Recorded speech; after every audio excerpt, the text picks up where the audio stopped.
I mean, it comes across like that to a lot of people. We're looking at how close this race is. And, you know, we had the town hall with Harris this week. We heard from voters saying, I want specifics from her. I want to know what my taxes are going to look like when I'm filing them in April if she's in the Oval Office. You don't hear him talk in depth about policies at all. And so you can get by with just sound bites. You can get by with being loud and boisterous and salesy.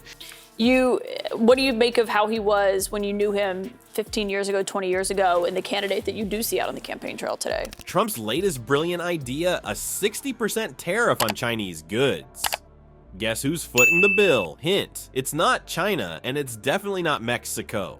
Mark Cuban's got something to say about this crazy notion. He's serving up a reality check hotter than Trump's spray tan. Stick around to see how Cuban demolishes Trump's economic fantasy faster than you can say trade war.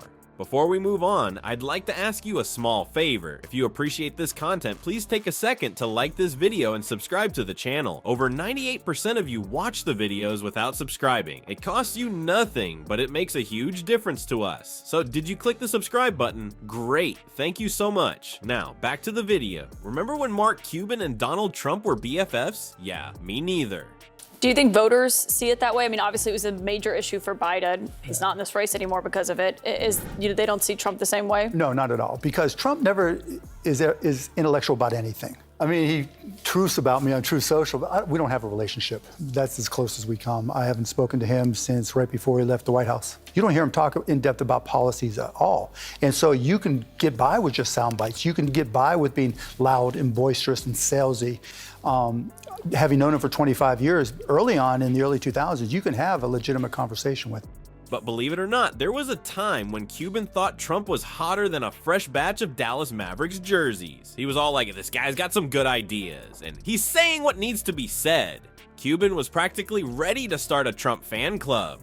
But then, Cuban decided to play detective and take a closer look at Trump's business dealings. Bad move, Mark. It's like when you decide to Google your symptoms, and suddenly you're convinced you've got a rare tropical disease. Cuban's face probably looked like he'd eaten a lemon dipped in wasabi as he dug deeper. The more Cuban learned, the more those tiny cracks in their friendship turned into Grand Canyon-sized chasms. It was like watching a rom-com in reverse, where instead of falling in love, they were falling into a pit of mutual dislike. And let's be real, that pit was deeper than Trump's spray tan. Cuban couldn't keep quiet anymore. He started calling Trump unethical, which in billionaire speak is like calling someone a big poopy head. It's not exactly a compliment, folks. Cuban even went as far as to say he's not a business person. Ouch, that's gotta hurt coming from a guy who's basically the Shark Tank equivalent of Simon Cowell. But wait, there's more. Cuban didn't stop at just criticizing Trump's business acumen. He went full-on economics professor mode, tearing into Trump's trade policies. According to Cuban, Trump's ideas on trade have gotten more nonsensical over the years. It's like Trump's been playing economic Jenga, and Cuban's just watching the tower wobble.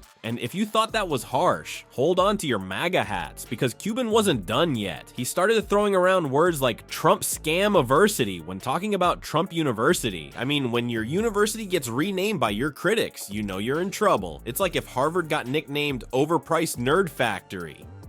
But the real kicker? You know, when you look at your surrogacy for Harris, you've been out there stumping for her, making the argument for her. I mean, it comes across like that to a lot of people. We're looking at how close this race is. And, you know, we had the town hall with Harris this week. We heard from voters saying, I want specifics from her. I want to know what my taxes are going to look like when I'm filing them in April if she's in the Oval Office. Cuban started using some colorful language to describe his former buddy. He's gone full Pittsburgh on Trump, calling him a jagoff. For those of you who don't speak Yinzer, that's basically calling someone a jerk, but with extra Steel City flavor. Well, folks, it looks like our favorite orange-tinted billionaire is at it again, and this time he's got a plan so brilliant it'll make your wallet weep. Trump's latest stroke of genius? A whopping 60% tariff on Chinese products. Because nothing says, make America great again, like making everything cost more than a gold-plated toilet seat, right? But hold on to your MAGA hats, because Mark Cuban's not buying what Trump's selling. In fact, he's comparing Trump's tariff plan to trying to fix a leaky faucet with a sledgehammer. I mean, this is our country. It's beautiful, we love it. I'm still part of the older generation, love it or leave it. The New York Times called you the most surprising surrogate for her. You're someone who's known Donald Trump for a long time. You used to actually give him political advice. And I wonder, you know, when you describe your relationship, I was looking at this today, in 2016. You don't ever think of Donald Trump and think, wow, that was really an in-depth conversation he had with somebody. Ouch, that's gotta hurt more than a spray tan gone wrong. This Cuban's not just throwing shade for the fun of it though. He's warning us that if Donnie Diapers goes through with this bright idea, we'll all be paying through the nose for our favorite gadgets and gizmos. Imagine having to take out a second mortgage just to buy a new iPhone. Thanks, Trump. But wait, there's more. Cuban's ringing the alarm bells louder than a fire truck at a marshmallow roast. He's saying this tariff trouble could lead to job losses faster than you can say you're fired, which, let's be honest, is pretty darn fast in Trump's world. According to Cuban, 40 million jobs rely on trade. That's a lot of people who might be joining the unemployment line if Trump gets his way. And if you thought that was bad, hold on to your hairpieces. Cuban's warning that these tariffs could lead to a trade war. You know, like that thing that helped cause the Great Depression. No biggie, right? Just the potential for economic turmoil on a scale we haven't seen since people were using newspapers as blankets. But hey, at least we'll have really expensive Chinese products to keep us warm. Yeah, I mean, the weave is on his head and in his mouth and it's not working. You know, he's slowed down. There's no question about it. What do you make of how he was when you knew him 15 years ago, 20 years ago, and the candidate that you do see out on the campaign trail today? It's just now it's talking point, talking point, talking point. And I just don't see, you can see he's declined. It's just reality. Father Time is undefeated. You don't think of Donald Trump and say, that was really nuanced in what he had to say about this position or his policy. You know, Trump's plan is tariffs, which, you know, don't work. You can't be 78 years old and not expect some decline.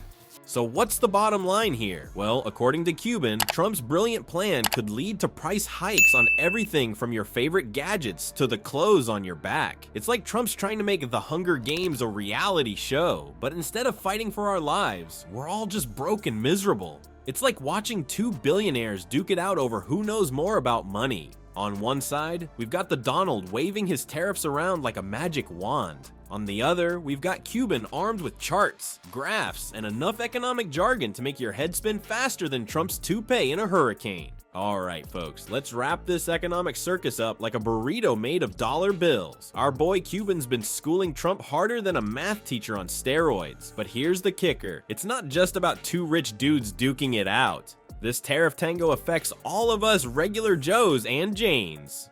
So, what's a smart cookie to do? Well, don't just sit there like a deer in the headlights of the economy truck. Get your learn on, follow some fancy pants economic news, chat up your neighbors about it. Yes, even that guy who still has Christmas lights up, and hit up local forums. It's like being a detective, but instead of solving murders, you're cracking the case of where did my money go? Remember, knowledge is power, and in this case, it might just save your wallet from crying harder than Trump at a vegetable stand. Stay sharp, stay informed, and maybe we'll all make it through this economic roller coaster without losing our lunch money.